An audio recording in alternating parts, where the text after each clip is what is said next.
আমাদের দেশে এখনো ড্রয়িং টিচার বা আর্ট একাডেমি গুলো এতটা অ্যাভেলেবেল নেই। সো তুমি বাসায় বসে যে ড্রয়িং শিখতে চাও, তাহলে চলো শুরু করি আজকে থেকে কিভাবে বেসিক লেভেল থেকে অ্যাডভান্স লেভেল পর্যন্ত তুমি আর্ট এবং ড্রয়িং গুলো করতে পারো। তো চলো শুরু করি। প্রথমেই বেসিক লাইনগুলো শিখে নিতে হবে, এতে হাতের জড়তা দূর হয়। এখন আমি বক্ররেখা এঁকে নেব। এগুলো প্রচুর প্র্যাকটিস করে নিতে হবে।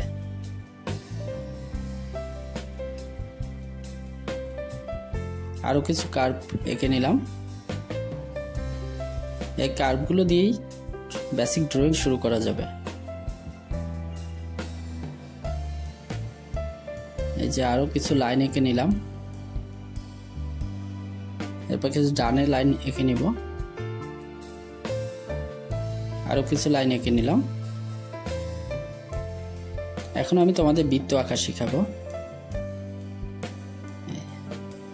ছোট বড় অনেকগুলো বৃত্ত এঁকে নিতে হবে, প্র্যাকটিস করে নিতে হবে। এখন তোমাদের আমি একটা বর্গ আঁকা শিখাবো লাইনার দিয়ে। একটা ত্রিভুজ এঁকে নিতে হবে।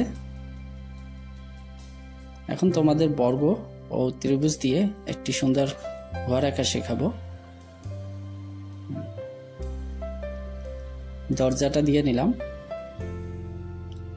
এরপরে একটি রম্বস এঁকে নিব। এখন তোমাদের আরো ছোট বর্গ এঁকে দেখাবো। এরপর কিছু কার্ভ এঁকে নিতে হবে।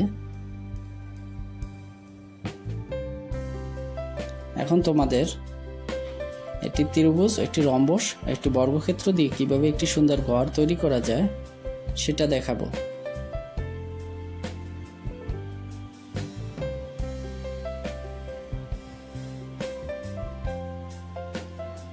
এই যে এখন ঘরের জানালাগুলো দিয়ে দিব। জানালাগুলো দিয়ে দিলাম।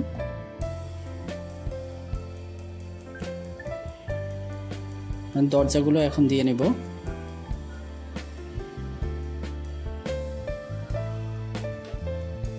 এই যে হয়ে গেল সুন্দর একটা বাড়ি। এখন তোমাদের কার্ভ লাইন দিয়ে একটি সুন্দর গাছ আঁকা দেখাবো।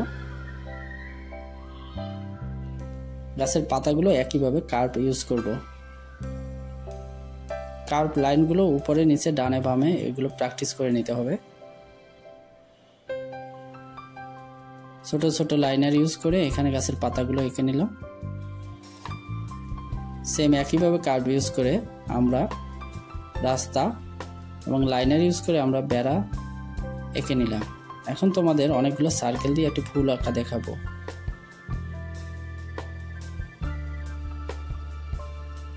একটা বৃত্তের চারদিকে অনেকগুলো ছোট ছোট বৃত্তর মতো আঁকতে হবে। এরপর কার্ভ ইউজ করে আমরা গাছের পাতাগুলো একইভাবে করে নেব। ছোট ছোট এখানে লাইন টেনে নেব। এই যে